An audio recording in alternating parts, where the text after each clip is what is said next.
ನಮಸ್ಕಾರ. ನೀವು ನೋಡ್ತಾ ಇದ್ದೀರಾ ಟಿವಿ ವಿಕ್ರಮ ವಿಶೇಷ ಕಾರ್ಯಕ್ರಮಕ್ಕೆ ಸ್ವಾಗತ. ನಾನು ಜೆಸಿಲ್ ಡಿಸೋಜ. ನೀವು ಇಲ್ಲಿ ತನಕ ಟಿವಿ ವಿಕ್ರಮವನ್ನು ಸಬ್ಸ್ಕ್ರೈಬ್ ಮಾಡದೇ ಇದ್ರೆ ತಕ್ಷಣ ಸಬ್ಸ್ಕ್ರೈಬ್ ಮಾಡಿ.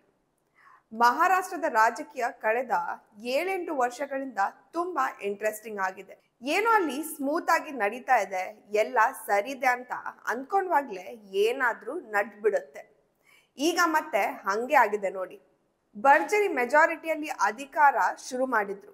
ಏನೂ ಸಮಸ್ಯೆ ಇಲ್ಲ ಅನ್ನುವಾಗ್ಲೇ ಏನೇನೋ ಆಗ್ತಾ ಇದೆ. ಒಂದು ಕಾರ್ಪೊರೇಟ್ ಎಲೆಕ್ಷನ್ ಇದೆ. ಕೇಳೋದಕ್ಕೆ ಇದು ಚಿಕ್ಕ ವಿಷಯ ಇರ್ಬೋದು, ಆದ್ರೆ ಇದು ಚಿಕ್ಕದಂತೂ ಅಲ್ವೇ ಅಲ್ಲ. ಪ್ರತಿ ನಗರಗಳಲ್ಲಿ ವಿದ್ಯುತ್ ಮತ್ತೆ ಸಾರಿಗೆಗಾಗಿ ಒಂದು ಸಂಸ್ಥೆ ಇರುತ್ತೆ. ಫಾರ್ ಎಕ್ಸಾಂಪಲ್, ಬೆಂಗಳೂರಿನಲ್ಲಿ ಬಸ್ಗೆ BMTC, ವಿದ್ಯುತ್ಗೆ ಬೆಸ್ಕಾಂ.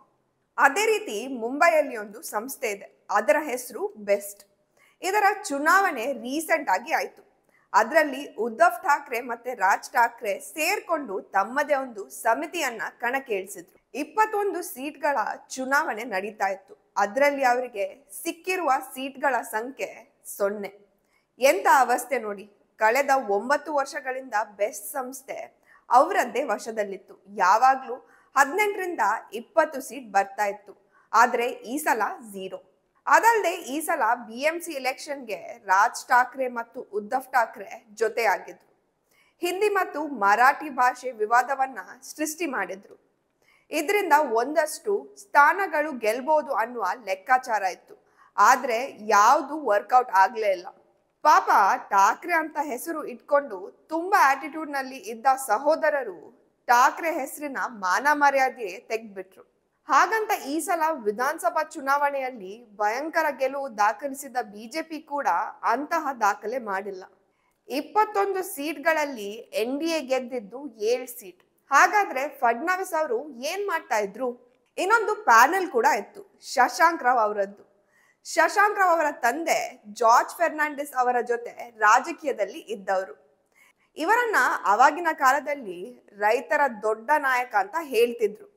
ಇವರ ಮಗ ಶಶಾಂಕ್ ರಾವ್. ಈ ಶಶಾಂಕ್ ರಾವ್ 14 ಸೀಟ್ಗಳನ್ನ ಗೆದ್ದಿದ್ದಾರೆ. ಬೇಸಿಕಲಿ 2024ರಲ್ಲಿ ಶಶಾಂಕ್ ರಾವ್ ಅವರು ದೇವೇಂದ್ರ ಫಡ್ನವೀಸ್ ಅವರ ನೇತೃತ್ವದಲ್ಲಿ ಬಿಜೆಪಿ ಜಾಯಿನ್ ಆಗಿದ್ರು.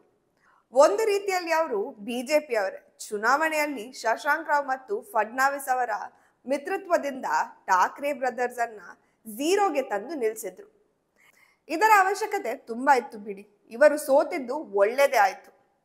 ಹಾಗೆ ಮಹಾರಾಷ್ಟ್ರದ ರಾಜಕೀಯದಲ್ಲಿ ರೀಸೆಂಟ್ ಆಗಿ ದೇವೇಂದ್ರ ಫಡ್ನವೀಸ್ ಹಾಗೂ ಉದ್ಧವ್ ಠಾಕ್ರೆ ಅವರು ಕ್ಲೋಸ್ ಆಗ್ತಾ ಇದ್ದಾರೆ ಅನ್ನುವ ಮಾತು ಕೇಳಿ ಬರ್ತಾ ಇದೆ. ಇದರಿಂದ ಕೇಂದ್ರಕ್ಕೆ ಬೇಜಾರಾಗಿದೆ. ಇಂತಹ ಸಮಯದಲ್ಲಿ ಉದ್ಧವ್ ಠಾಕ್ರೆ ಮತ್ತು ರಾಜ್ ಠಾಕ್ರೆಯನ್ನ ಸೋಲಿಸೋದು ಫಡ್ನವೀಸ್ ಅವರಿಗೆ ತುಂಬಾ ಇಂಪಾರ್ಟೆಂಟ್ ಆಗಿತ್ತು. ನೋಡಿ, ಈ ಬೆಸ್ಟ್ ಸಂಸ್ಥೆ ಸಂಪೂರ್ಣ ಮಹಾರಾಷ್ಟ್ರದ ಟ್ರಾನ್ಸ್ಪೋರ್ಟ್ ಮತ್ತು ಕರೆಂಟ್ ಸಪ್ಲೈಯ ಜವಾಬ್ದಾರಿಯನ್ನ ಹೊಂದಿದೆ. ಇನ್ನೊಂದು ವಿಷಯ ಏನಂದ್ರೆ, ಈ ಸಂಸ್ಥೆ ತುಂಬಾ ಲಾಭದಲ್ಲಿ ಇದೆ. ಬೆಸ್ಟ್ ಬೃಹತ್ Mumbai electricity supply and transport ಇದರ ಫುಲ್ ಫಾರ್ಮ್. ಇದರ ಚುನಾವಣಾ ಫಲಿತಾಂಶ ಠಾಕ್ರೆ ಬ್ರದರ್ಸ್ ಒಂದೇ ಒಂದು ಸ್ಥಾನವನ್ನ ಗೆದ್ದಿಲ್ಲ. ತಮ್ಮ ಮೊದಲ ಪರೀಕ್ಷೆಯಲ್ಲಿ ಫೇಲ್ ಆಗಿದ್ದಾರೆ. ಈ ಸಂಸ್ಥೆ ಬ್ರಿಟಿಷರ ಕಾಲದ ಸಂಸ್ಥೆ ಆಗಿದೆ. 1873ರಲ್ಲಿ ಇದರ ರಚನೆ ಆಗಿತ್ತು. ಇದರ ಬಳಿ ತುಂಬಾ ಒಳ್ಳೆಯ ಬಜೆಟ್ ಕೂಡ ಇದೆ ಹಾಗೂ ಲಾಭದಲ್ಲೂ ಕೂಡ ಇದೆ. 44,000 ಉದ್ಯೋಗಿಗಳು ಇದ್ದಾರೆ. ಈ ಸಂಸ್ಥೆಯಲ್ಲಿ ನಿವೃತ್ತಿ ಹೊಂದಿದವರು ಕೂಡ ವೋಟ್ ಮಾಡಬಹುದು.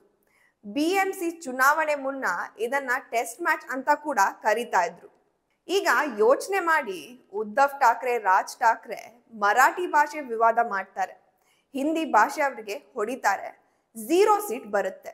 ಇವರ ಆಟ ಮುಗೀತು. ಇನ್ಮೇಲೆ ಮಹಾಗಠಬಂಧನ್ ಮಾಡಿದ್ರು ಕೂಡ ಇವರು ಒಂದೇ ಒಂದು ಸೀಟ್ ಗೆಲ್ಲಲ್ಲ. ಇನ್ನು ಮುಂಬೈ BMC ಚುನಾವಣೆಯಲ್ಲಿ ಹೀರೋ ಆಗಿ ಹೊರಹೊಮ್ಮಿದ ಶಶಾಂಕ್ ರಾವ್ ಅವರ ಬಗ್ಗೆ ಸಾಕಷ್ಟು ಚರ್ಚೆ ಆಗ್ತಾ ಇದೆ. ಈ ಶಶಾಂಕ್ ರಾವ್ ಗೆಲುವಿನ ನಂತರ ಬಿಜೆಪಿಯನ್ನ ಸಹ ಹೊಗಳಿದ್ದಾರೆ. ಒಂದು ಮಜಾ ಏನಂದ್ರೆ, ಠಾಕ್ರೆ ಬ್ರದರ್ಸ್ ಇಲ್ಲಿ EVM ಹ್ಯಾಕ್ ಆಗಿದೆ ಅಂತ ಹೇಳೋ ಹಾಗಿಲ್ಲ. ರಾಹುಲ್ ಗಾಂಧಿ ವೋಟ್ ಕಳ್ಳತನ ಅನ್ನೋದು ಕೂಡ ಹೇಳೋ ಹಾಗಿಲ್ಲ. ಟಿವಿ ವಿಕ್ರಮ, ದೇಶ ನಿಮ್ಮ ಕೈಯಲ್ಲಿ. ಈ ಕಾರ್ಯಕ್ರಮ ನಿಮಗೆ ಇಷ್ಟ ಆಗಿದ್ದಲ್ಲಿ ಲೈಕ್, ಶೇರ್ ಹಾಗೂ ಕಮೆಂಟ್ ಮಾಡಿ. ಟಿವಿ ವಿಕ್ರಮದ ಕಾರ್ಯಕ್ರಮಗಳನ್ನು ನಿರಂತರವಾಗಿ ವೀಕ್ಷಿಸಲು ಸಬ್ಸ್ಕ್ರೈಬ್ ಮಾಡಿ, ಬೆಲ್ ಐಕನ್ ಒತ್ತಿ.